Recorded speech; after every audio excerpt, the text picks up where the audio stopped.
All right. Welcome, everybody, to the September 3rd, 2025 uh, Rotary Club of San Dimas meeting.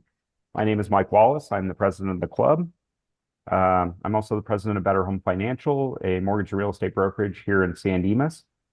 Let's go ahead and go around the room, do quick self-introductions so that our guest knows who is here. And I'm just going to go in order of how the tiles line up for me. So, Raymond Foster, take it away. Hi, Raymond Foster. I am the executive secretary, I guess, of the club. And hey, I'm going to say it now. My newest book's out, so The Temple Within, and I got another book coming out in 3 weeks. Excellent. No rest over there for Mr. Foster. Does it count as retirement when you release two books in a month? 20 minutes ago, my wife had me dragging bags of concrete out of the car so she could. I hope they're not for my feet in pails. That's all I was hoping. All right. Well, if I don't hear from you in 3-day increments, I'll send out the search party. Glenn Johnson. Glenn Johnson, member of Satellite Rotary Club for Military Family Support. Welcome, Glenn. And Sylvia Melendez. Hi, everyone. My name is Sylvia Melendez. I'm the CEO of the San Dimas Chamber of Commerce. Thank you. All right. Barb, good to see you. Oh, you're muted. I'm sorry. Raymond, you may have muted her. I did. I can't unmute. I can only mute. So you gotta unmute yourself, Barbara. Hey. Oh, there you are, Barbara. We can hear you. All right. Barbara Armstrong. I'm a satellite member for Making Spirits Bright. I'm the vice chair for that. Excellent. Welcome. And Teresa Lee. Hi, this is Teresa, and I'm a satellite member of the Making Spirit Bright. And thank you for allowing us to join you. And I'm looking forward to a spectacular speaker today. Thank you. Absolutely. Welcome. Marilyn Sparks. Long time no see. Hello, Marilyn Sparks with Farmers Insurance and LA County Insurance Commissioner and etc. Etc. That's a good way to put it. And Rita McGee. I was going to say good morning. Good afternoon. Rita McGee, local attorney here in San Dimas, chair for the senior commissioner, Rotarian, booster, chamber, all the above, etc. Etc. All right. And I believe that Steve Scott, he graced us with a camera for, I believe, 1 week. Mm-hmm. And now no longer has a camera. Is that right? I'll have it on in a second here. I had a client sitting at my desk. Steve Scott, State Farm agent in San Dimas, past president. I've been a Rotarian for about 15 years now. Welcome, Steve. And Marianne Kistler. Are you able to unmute?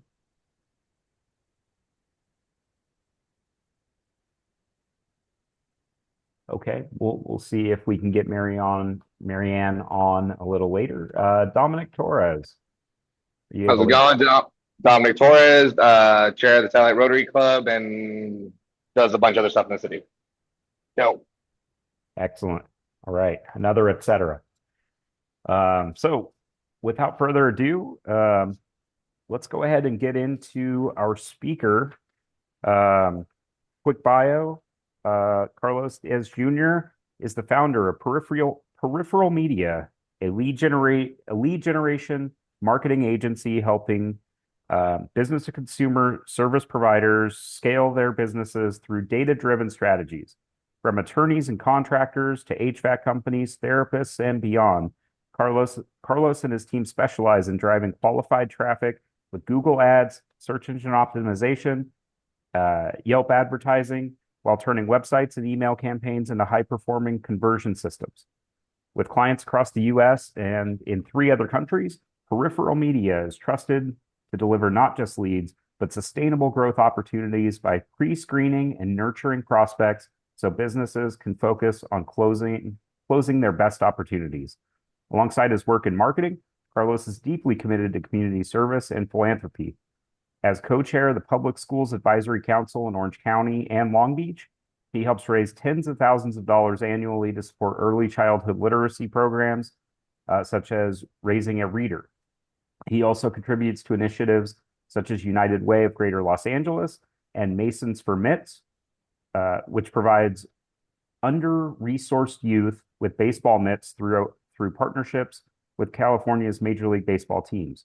Whether building marketing systems to help businesses thrive or championing programs that strengthen local communities, Carlos brings the same passion, strategic mindset, and respect for growth to every endeavor he undertakes. Without further ado, Carlos, take it away. Thank you. Appreciate it. And I appreciate the time to speak with you guys. I know that I have about 10 minutes to present. I'd love to leave plenty of time for, to answer any questions you guys might have regarding marketing. It's one of those things that every business needs. If it's okay with you, I will share a screen. That way we can take a look at some of the things that helps explain what it is I do and, make more sense of it. Because marketing can be very confusing. But one thing that I've noticed is that a lot of businesses, when I first meet them, they're doing in-house marketing, and I get it as an entrepreneur, you wear many hats, or they're cutting costs. They're not spending money on marketing, but they think they're saving money by doing that. And it's actually costing them opportunity. It's costing them client engagement. And I'll give several examples about that. I'm going to focus on what it is we do. We focus on the bottom line, not buzzwords, because most clients, they want to find out, what did I get in return? Things like that. So we have a lot of our clients, and I'll show you with case studies today, that are hitting 5 figures. Some of them are hitting quarterly benchmarks of 6 figures, or every half year they're hitting 6 figures. And as you mentioned earlier, Mike, we have clients in 3 other countries: Toronto, Canada, Melbourne, Australia, and Manchester City. We're consulting with another agency out there. As far as my agency, Peripheral Media, what we like to do is we like to unlock digital assets. And what I mean by that is most of you have web and email. You're paying for it. Everyone has web and email. But how much of the web and email is actually generating revenue? A lot of people think they have to dedicate money with paid ads. Well, we've got 10 years of proven methods of providing results.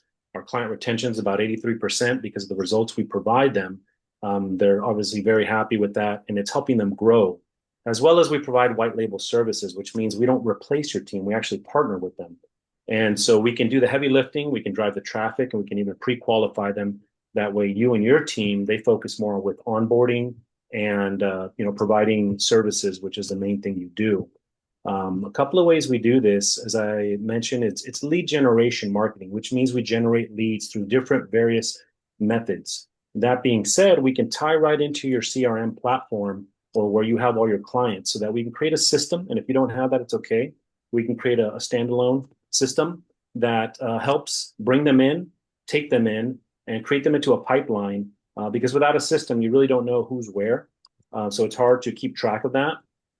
But we also implement things like Google Analytics, Facebook Pixels, things like that, so that we can monitor your sites. And without having that, it's hard to find out, where's the traffic coming from? What is your demographics? Who's showing interest? Things like that. So you have to have data in order to optimize it and to leverage it. A lot of our service providers, we create safety nets so that, people who come into your pipeline, they don't fall through the cracks. They obviously showed interest in you, whether it was Facebook, Yelp, or a paid ad. And so we want to retain that and keep them in your pipeline or your ecosystem, create timely follow-ups. That way we can keep the conversation going. And the way we do that, how we do it, there's 4 core growth drivers that we use. Any one of these can stand alone, or you can use them integrating them with your existing digital assets or with other services. For example, SEO stands for search engine optimization. A quick example would be, if I am a landscape photographer, I don't want to use keywords like wedding photographer, because then I'm going to attract search results that don't align with my business. And so what we do is we go on the back end of your website. It doesn't require redesign, but we implement the right tools so that when people are searching, and they are ready to buy, they are finding you in local search results. Most of these people are not in research mode at this point, they're in purchase mode. And so it's good to have a strong SEO for your website. As I mentioned, SEO could be by itself, or it could be tied in with paid ads, which is pay-per-click. And that is Google, Meta, Facebook, Instagram, and Bing. The good thing with this is you only pay when someone clicks your ad. And so it's a good way to have Google grab some data for you, and you only pay for those that are clicked. With that, you can collect data and fine-tune your campaigns to work better. Email marketing is one of the most underrated tools, in my opinion, for any business. A lot of people think that it's not a revenue generating machine, that it's organic, it's only outbound. It's actually an inbound and outbound machine, and it works in the background, and it can work based on people's online behavior with your website or certain buttons that they click on your website. And it helps you keep a pulse check on those that you have in your CRM system. And I'll give an example of that. Lastly, AI, obviously the huge corporations and even startups are using it.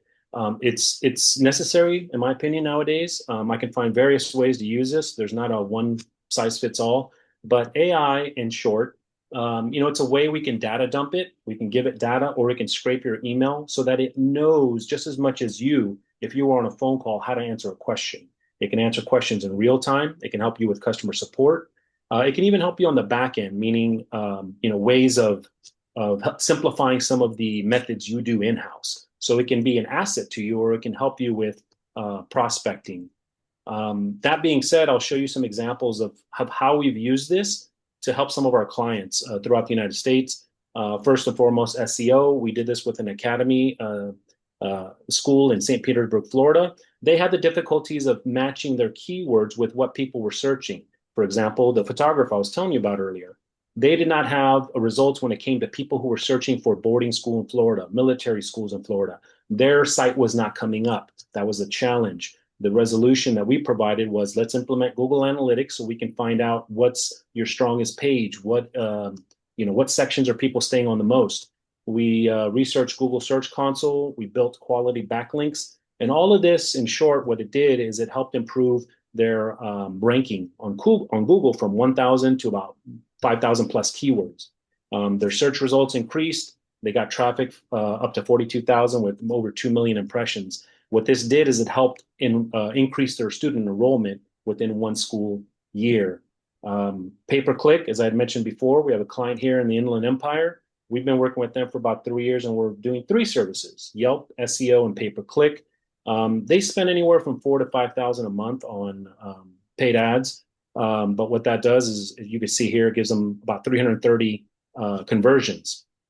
They probably close about a third of those, which is a really high number, 30%. So if you take just simple math, 100 to about 110 new clients times a low, 100, 150 per service, you can see that they're getting a return on their investment. Another pay-per-click, or actually, I'm sorry, this is still pay-per-click, but this is for a real estate attorney where it shows the reporting we provide them every month, so we can help them keep track of the bouncing ball. We simplified this per week, so any stakeholder, any marketing director, anyone can look at this and visually see, here's what we spent every week, here's the conversions we got, here's the phone calls we got, here's how much it costs us to acquire a new client. All of this really helps them in-house, but it helps me as well so that I can optimize, the data we get and how can we fine-tune it. Another tab in this report, it shows each channel broken down. We weren't doing Facebook ads for them, but it's always open in case we do. But you could see that they were spending less than $800 on Google and getting over 70 calls. Yelp, they were spending less than $500, and they were generating phone calls in total, over $1,000. They're getting over 300 phone calls, and 75 of those converted as leads. So this shows you how we keep track of things. And lastly, email. As I said, a lot of people underestimate it. Here's a client that brought us on at the end of last year, and they were making less than $10,000 a month, which is still great. They had 7,000 subscribers, though. I would call them subscribers/customers, but they had no idea. They hadn't engaged with them. They don't know if these subscribers are on the East Coast, West Coast, are they VIP? Did they just buy from us? How long have they engaged with us? So within about 2 weeks, we consolidated this 7,000 people in their CRM system, and we worked with the agency they had on board at the time out of Vegas, I think it is. And we were able to increase their revenue. You can see here January from 9,000 to 17,000. In February, we were able to increase it. Well, it dropped 3,000, but it was still an increase, and it was still a 48% ROI. March, so this is all this year. We spiked it up to 56,000, took advantage of Valentine's Day and St. Patrick's Day just to leverage, current seasonal events to increase that. 480% ROI on their investment. We took over marketing at this point because the client liked us so much. So I don't know. I kind of feel bad, but I don't, that they fired their agency in Vegas, but they liked us. So the first month we had to find the buried bodies, etc. Our first month was 20,000. It was still an increase, but from then we were able to increase to 41,000 a month. We were able to end the summer at 37,000 in June, and July with 48,000. I believe last month they closed at 42 or 43,000. And so here's how email combined with paid ads, it's a huge 1-2 punch, but it shows you a graph of how we were able to take over. And their average monthly from end of last year to January to July this year was a 30,000 increase per month. Their multiple was 3.5x return. Their ROI was actually, if you round it up, is 250% ROI on what they were spending. And this comes full circle to what I'm saying when it comes to businesses that don't spend money, they're not saving money because your competitor's spending money, even if they spend it blindly. You have people out there that are searching, people that are researching, people that are paying. They need your services. And if they don't find you, they don't know about you. And so when someone might say, the market is down, I say, it's not the market, it's your marketing, because people don't find you.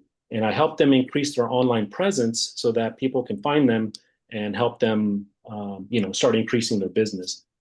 I know it's a lot of information, and even for someone who spent 30 minutes or an hour with me, I know it would be an overload. So some of the questions I usually get is, where do I start? And it's just creating, I don't have a sales pitch parade.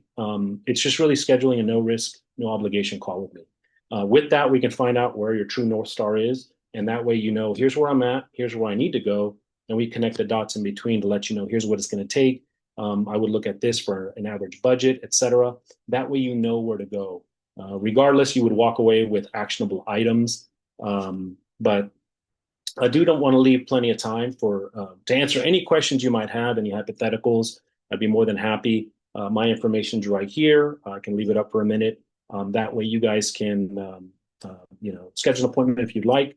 But I'd love to open it up to any questions anyone may have regarding marketing, SEO, paid ads, et cetera, or some of the myths some people sometimes hear about with marketing.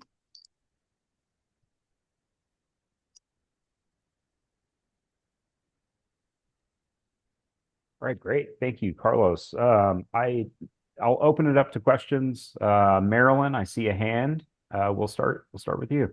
And the example that you gave on the high-end vehicle accessories, what is their average price point?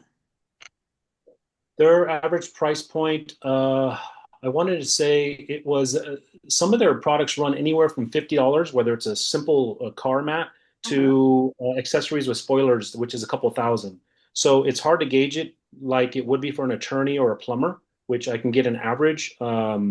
Theirs was probably about 200 to 250, and it sounds like a lot, but you got to keep in mind there's a huge variance between their smallest price point to their highest price point. For example, a plumber I know, like the plumber we have in Toronto, their average cost per new conversion is $35 to $85, and we keep their cost per conversion around $42 to $45. So it really depends on the cost per service to narrow down what that cost is. There is an industry standard for everybody, realtor, etc. Theirs is more of a niche market, so it's hard to create an industry standard, but we have to look at their overall cost of all the products that they provide in order to create an average. Right. Thank you. Yeah, you're very welcome. Do you see, I know you just kind of touched on this, but do you see sort of a scale of your clients where you see a minimum and maximum of kind of your sweet spot of your marketing system, or is it really starting from the ground up and the sky's the limit? So yeah, we work with startups. We work with nonprofits as well, but we work with startups, and it can be as low as what they spend on ads. It could be as low as 600 to 800. Sometimes some of these AI implements, which helps kind of streamline the conversation and interact with site visitors, that's could be anywhere from 5 to 600. But that's the lower end. A good sweet spot is you want to have a healthy budget for ads or for marketing, let's just say that, of a couple of grand. The reason why is because if you have a small amount, you have a small amount to play with. Not to mention certain platforms like Google and Yelp, if you're only feeding them a small amount of money, they only have that much to work with. And the cost per click, just to click your ad, whether they convert or not, it could vary. And if you meet that threshold, by 1 in the afternoon, rather than having all day to have that budget spend, then, you don't get as much data as you can get. As I mentioned earlier, data is king. So we want to have a healthy budget of typically, 2,000 to 5,000. And it can be spread over 2 or 3 different channels, meaning Facebook, Google, etc. And it can be several campaigns within those growth channels. So you can really stretch your dollar, but without a healthy budget, it takes you longer to get to the finish line. Let's just say that. Whereas if you have a healthy budget, you can collect data quicker. We can react, and then we can optimize the accounts a lot better if we have more data to deal with. And by optimizing, you mean targeting what's working and leaving behind what's not? Yeah, and for example, the pet services. I don't know if I can go back to it, but there's an optimization rate score in there. And let me just show it to you very quickly. There's an optimization rate score in there. And by optimizing, this is exactly what I mean, where right here.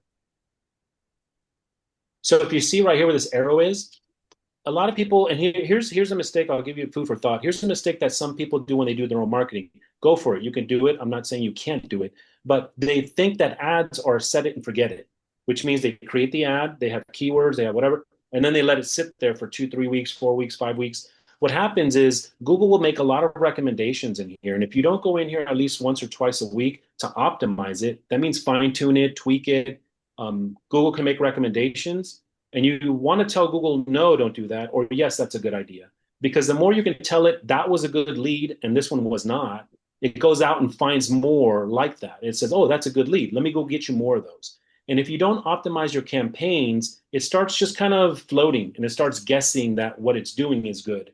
Whereas if you go in there and you add negative keywords like, I'm not a wedding photographer, I'm a landscape photographer, I'm an architect photographer, you want to fine tune it, whether it be cities, keywords, etc. And that way, that optimization rate score that Google provides, it gives you a snapshot of where am I? Are my ads performing well? And when you run your reports, it'll show you obviously your cost per click, your conversions, your return on investment. Those will make sense. But optimizing, I would definitely optimize any campaign that's live, really.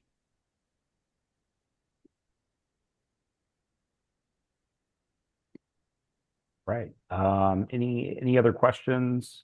Are there any industries that might have a question as to if I'm in this industry, what would be the best platform for me? Anything like that? The questions, if I don't mind, Mike, sorry. No, go ahead. No, go ahead. Carlos, talk about negative keywords. I think it's a fascinating concept. Just clear, what do you do to figure out what's bad and what's good for you? Sure. So negative keywords apply with Yelp, and they also apply with Google. And so keywords, they are what they may seem like. If you're a roofer in Austin, Texas, and you want to do roofing, waterproofing, general contractor might be a good keyword. But you might also want to do negative keywords like abatement, removal, things like that, water damage. And so what it does is it helps the platforms fine tune what your specialty is. You could say that these are my services and you use about 3 to 5 keywords in Yelp, about 20 to 25 on average in Google, and you provide the keywords that are going to align with your services. The negative keywords might be things like the pet service, for example. They might do certain pet services, but they're not a veterinarian. So a negative keyword would be veterinarian. That way they avoid those calls and those leads because those are weak leads. They're not aligned with what they do.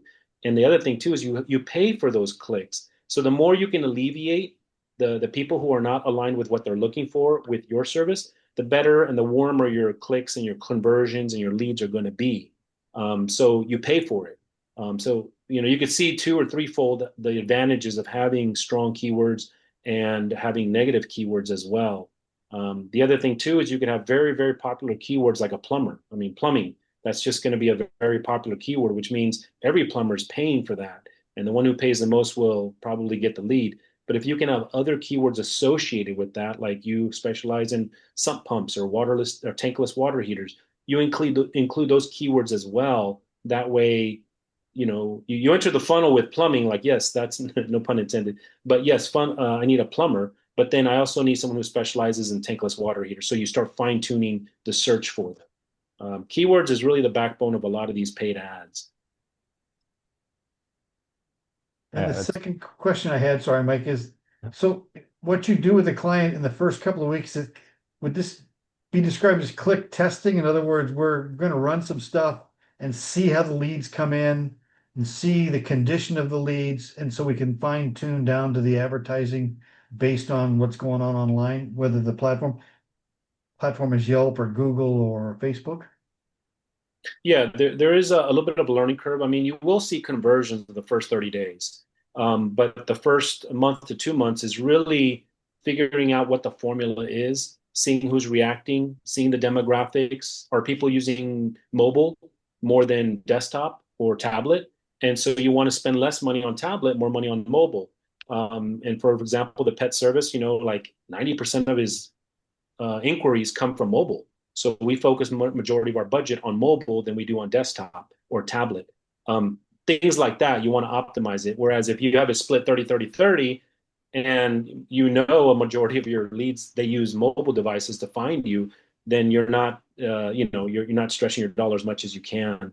So hopefully that answers the question. You do need to have a little bit of time to collect data, see how it works, and then react to it and respond and optimize it as best as possible. One last piece of advice I'd give you guys is just think, reverse engineer it. Think like a consumer would. So when I have a business and let's say a plumber, I mean, how many of you guys would go on Facebook to find a plumber, right? You wouldn't go there. Where you would go is Yelp and Google. So those are the two primary platforms we go to. So if that's always a good starting point, is where would my clients go to find me, or where would I go to find a hypnotherapist or a solar, panel contractor, et cetera. And then those are the platforms you want to start with the most. If you have a Google My Business or Yelp and it's organic, you don't spend money, that's okay. Go ahead and do that. But I would say, please keep an eye on it, update pictures, update your hours, things like that. Provide offers if you can, like in Google My Business. And what's the other thing I want to say? Oh yeah, anywhere you can get reviews, grow your review list. That way it helps you compete against those who are actually spending money. Your organic search might come up as well. So definitely leverage as many reviews as you can based with past clients. All right. Excellent. Any other questions from the group? And if any come up, I did chime in on the Facebook page. If you have any questions, feel free to chime there or reach me at peripheral-media.com. It may be a good idea if you want to drop that into the chat, because that will remain for the rest of the meeting, and people can grab the contact info there. A good idea. So that is it right there. Excellent. Yeah. And that's peripheral-media.com. Carlos at peripheral-media.com is the email. Yep. Excellent. Well, thank you very much. That was a very informative presentation. I know I learned a lot, and it's very clear that you're very good at what you do. You have a lot of knowledge and a lot of experience. So that's wonderful. You're more than welcome to hang out as we go through the rest of the meeting. If you need to go, I totally understand. We're all busy, but if you want to stick around, you can. Great. Again, appreciate your time, everyone. Any questions you have, let me know, and wish you all the best. Excellent. All right. Thank you very much, Carlos. Take care, you guys. Okay. I don't believe that we have a designated fine master. If anyone would like to step up and become the fine master, our fine master is currently on a hiatus or a leave from the club and expected to come back. But the way that we do fines in our club is not the same as many other clubs, but essentially, if you want to fine yourself, positive fines are typically cheaper than negative fines. If you have something to complain about, we charge you at least double. If you want to get up on your soapbox and tell us what's not fine. But yeah, does anybody have a fine today on September 3rd? I see a hand, Raymond. Well, Start us off. I'll defer to Marilyn. I want to hear what Marilyn's going to get fined herself for. Go ahead. I'm going to fine myself for having to deal with the California Fair Plan today and their horrible online system. And they shouldn't make it hard to take money, but they do. So, yeah, put me down for $20. Oh, I feel like that should be billable to your client, but we will put you down for $20. Raymond, you're up. So, this was my 8th book, and I had never gone to the trouble to insist that there be a hard copy, a hardcover, and I got it because it's kind of a trophy. But because I'd dedicated to my grandchildren, I want each of them to have a hard copy. So the hard copy is gorgeous and beautiful, and it's just really kind of cool now in my library. So I'm actually in the next one going to do the same thing. So I'll find myself $20 for my indulgence and my cheap, shameless self-promotion. Love it. Love it. Well, from my experience, those who feel guilty about self-promotion are not beating you over the head with self-promotion, and those who are entirely comfortable with it don't feel bad about it. All right. Well, I am going to find myself $20 as a thank you to Marilyn Sparks. Last week, well, I am the chairperson of the broker forum at Citrus Valley Association of Realtors, and Marilyn was kind enough to join one of our panels for a broker forum and speak about everything related to insurance, recent fires, and the state of obtaining homeowners insurance in California, which also includes the California Fair Plan that she was having to deal with today. But thank you so much, Marilyn. Your wisdom and time is so valuable, and we got nothing but positive feedback.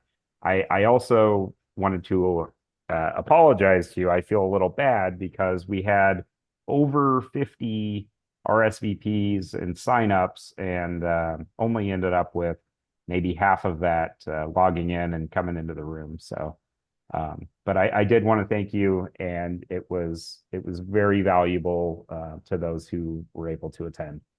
I'm so glad. All right, any other fines? All right, hearing none, let's move on to Action 360, food drive recap. Raymond, do you want to start us off with that? Sure. So we had, first off, we had six. Let's see, 1, 2, 3, 4, 5, 6, 7 individuals who met the secretary's challenge that I know of. And if you should be added to this, please let me know. And that was to donate your weight in food. That's Glenn Johnson's challenge. Those people were Jack Rose, Glenn Johnson, Sue Johnson, Michael McKinnon, Andrea Calcetera, Alexius Calcetera, and Jamie Gibson. If I've missed anybody, please let me know so I can add you to the list as we celebrate what you did. We sent 23 pallets of food to 29 Palms.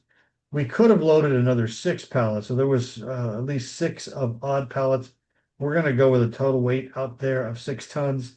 Mike, you took a pickup truck, which is probably at least a half a ton of food down to Pendleton. There are 2 large pallets which will be delivered a week from Friday to Fort Irwin. That's been taken care of. And on the Sunday, the Space Force came down and we loaded a large SUV completely full of diapers for them. So we did hit all 4 military bases.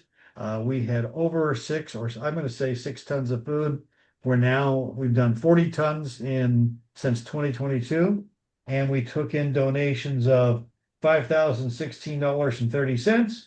We had expenses this trip so far, and there'll be some more to come in, of $2,245.70. So food drive, I think, was a success. Thank you to everyone. We've already put the dates up for the next kickout party and the next food drive. I did see that. Thank you, Raymond. The Facebook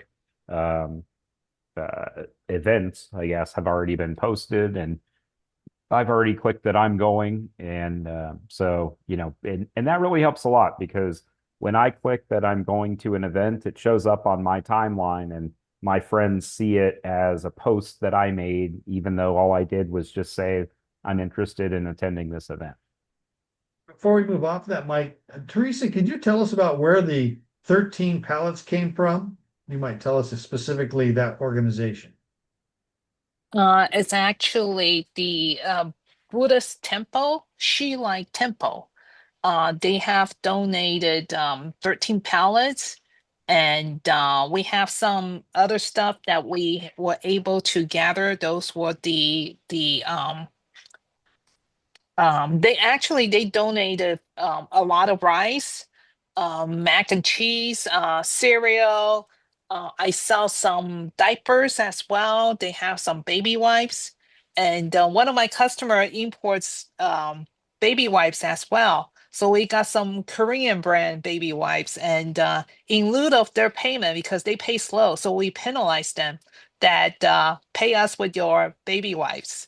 So that, and of course we did some food drive in front of Albertsons, and some like people from the building, and also places where we station. So I think that that's about it. But anyways, thank you so much for the opportunity. I think that the event was very, very well organized, and I enjoy working with you guys, and I'm glad to be part of the family.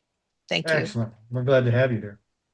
Absolutely. Very glad to have you here. And that is that organization is certainly a testament to Raymond Foster's efforts and everything that he has put in. And we fine-tuned this over the years, and it just keeps getting better and more efficient. So we're very excited to have you all on board. Okay. Anything else to add on the food drive? No? Okay. Let's move on down to the cornhole tournament. Steve, you want to kick us off, and I'll fill in where I can? Sure. So we're 10 days away, September 13th. The event is at Laverne Brewing at 1:00. We are trying to get as many teams to sign up as we can. We have committed to sponsor 12 active military teams, 12 teams of Marines. Raymond is coordinating that part of it. We continue to need raffle prizes. We've gotten a few. That's fantastic. We can use more. Mike and I got the trophies ordered. But what we need to know kind of now, with you coming up within 10 days, is how many Rotarians are planning on being there to participate or just to be there. Really like to get a handle on how many teams we actually have. I gave Raymond some checks and some cash today. On top of the 12 military teams, I think I have 8 or 9 teams signed up. I'll probably have 3 or 4 more this weekend.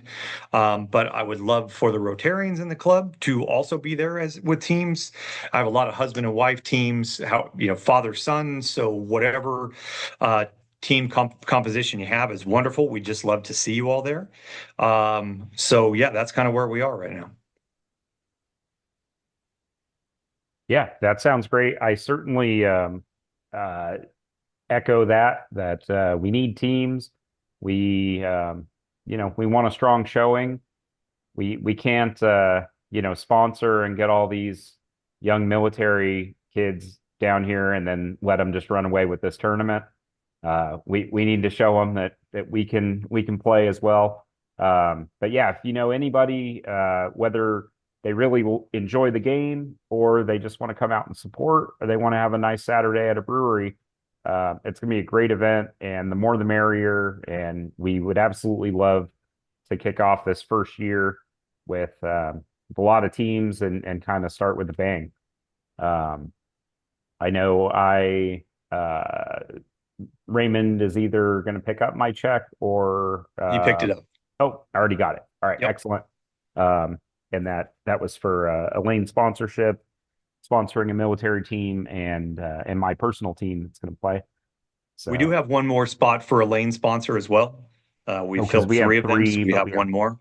And also, because this event happens in and around lunchtime, there will be a food truck on property. That day is a barbecue food truck, supposed to be very good from what I've heard, looking it up on Yelp. So there will be food available as well. All right. And Marilyn, I saw a hand earlier. On the prizes, because cornhole is a team, do you want 2 prizes for a winner, or how does that work? The prizes are just for the raffle, Marilyn. So raffle, each person's okay. going to have an individual ticket. So Okay. yeah, it doesn't have to be a team thing. Got it. Okay. Yeah, the winners of the tournament, each team member, the 2, they will each get a trophy. And Steve and I have already picked those out. They're in process, and so the winner will get a trophy. And then based on the success of this event, should we continue on and make this an annual event, then we'll have a perpetual trophy as well, engraved with the winners of each year. Okay. Where can I take a prize? You can bring it to my office. Okay. Thanks, Marilyn. That's awesome. So Excellent. Mike, Yeah. currently we have sponsorships in hand for 5 vet teams, and we have 8 other teams to play, and we have 3 sponsors. So we got a total of 2,700 on this gig. We need Rotarians to step up and either sponsor a team or be a team. So that's where we are in that. We're looking good though, but we've only got a few days. Yeah, only 10 days. So a week from Saturday is the event. And our goal is to get 30 teams. That is the goal. So if we can do that, that's wonderful. If we come up short, then we'll have more time next year to organize and get more people. But yeah, that's definitely the goal. And Steve and I have met with the owner of the brewery.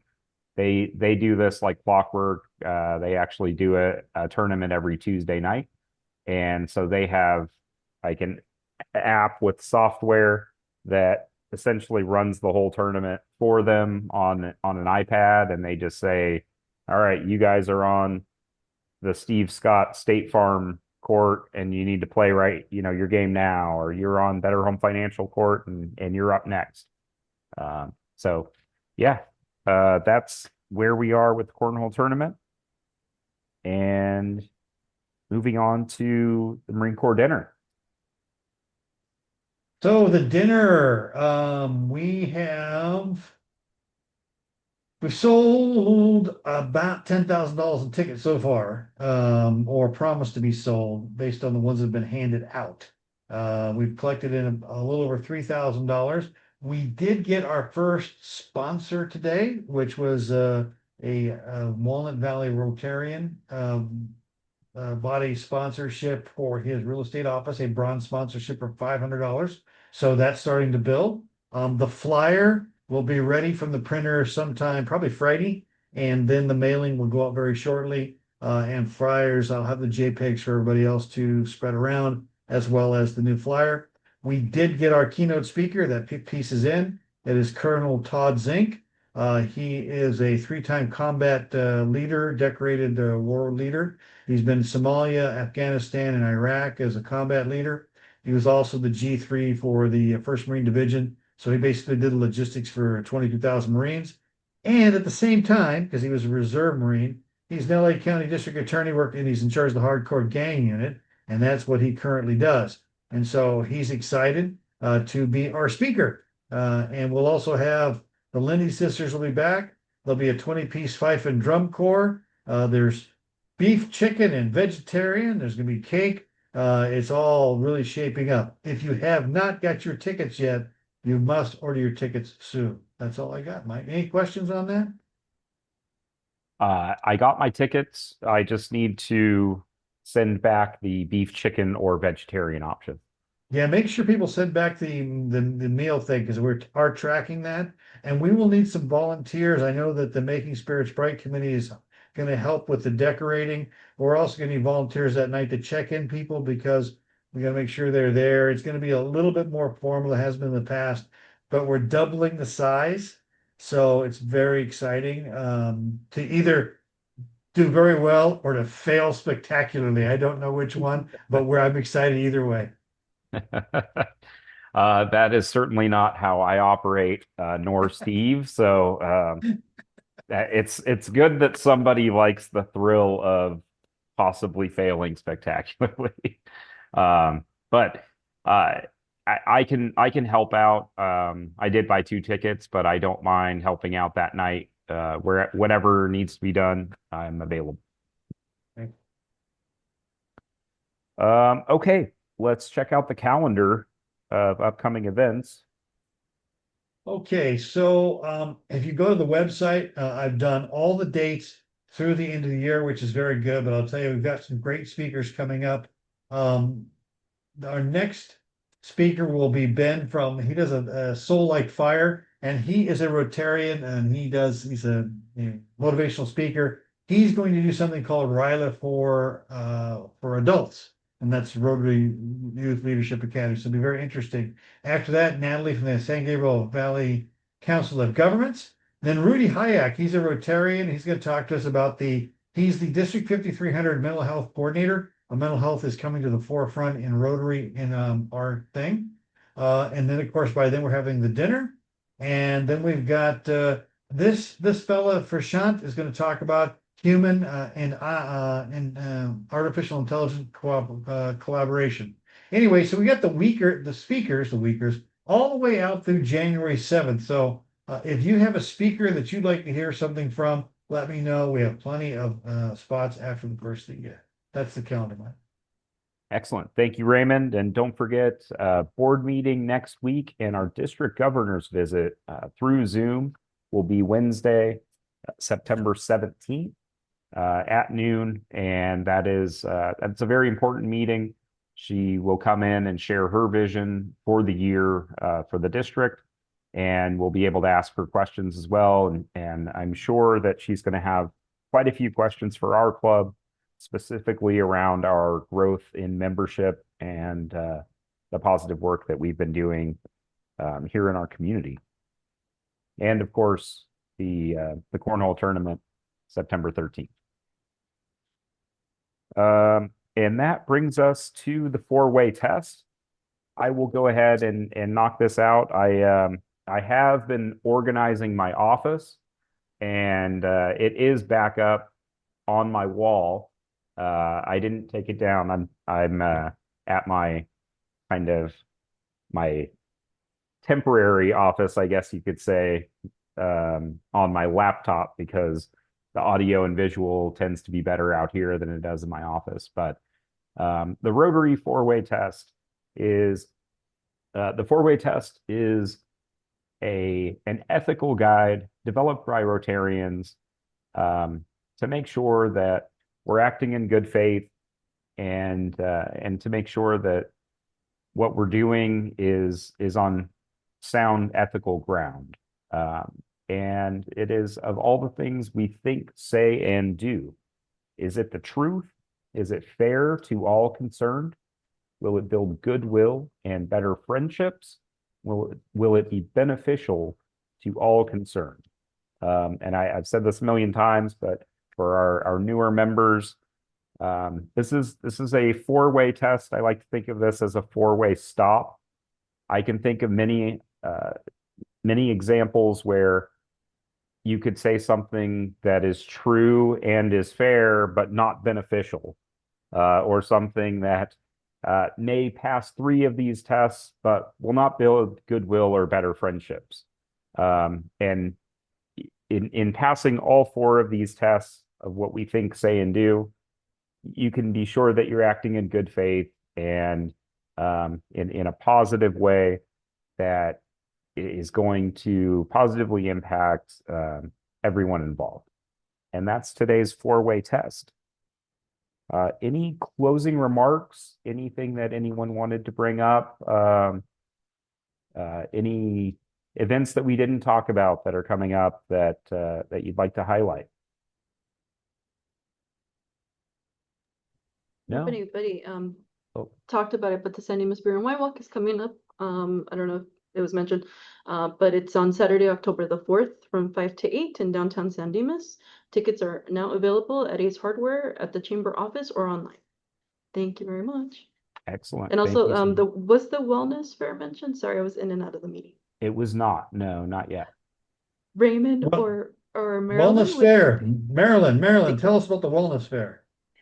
So the Wellness Fair is running alongside, get it? Running with the San Dimas City 5K, Running Scared. The Wellness Fair is new to the city this year, and it addresses the 8 dimensions of wellness. And I think we have 37 vendors. Our goal was 40. And we wanted to make sure that it was a well-balanced wellness fair. So we have representation in every category, which is amazing. And it'll be an incredible morning. So come out and join us Saturday, September 23rd. I think the running starts at 7. If you want to register to run for the 5K or the toddler trot, you can go to the city website for that. But it is to run, there is a cost, but just to come check out the wellness fair and see what it's about, that's free to the community. Excellent. Thank you, Marilyn. Yeah. So, sorry, Rita, go for it.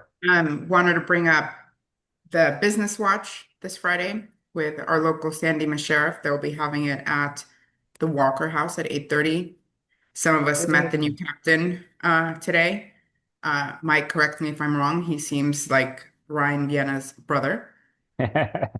Yeah, much younger than I expected Yes. for a captain. Yeah, I wanted to ask how old he was, but I thought it'd be rude. So I believe he will be there on Friday, as well as some of the other local sheriff, and also the beer and wine walk is a month away. A month away. Tickets are available online and in person. Yeah. All right. The new station captain was at the food drive, by the way. Oh, okay. I must have missed him. The day before he got promoted. He was still lieutenant. Hey, so also, before everybody goes, if you do something, if you put a video up on Facebook or an ad or something, if you'll let me know about it, we'll put that up and congratulate you as a Rotarian, and it'll go up on both the Satellite and the San Dimas Rotary Club. And our Rotary Club alone has, over 1,000 followers. So, if you want, part of Rotary's business. So send me your shorts, send me your little Facebook ads, and I'll make sure they get reposted. All right. That sounds great. Thank you, Raymond.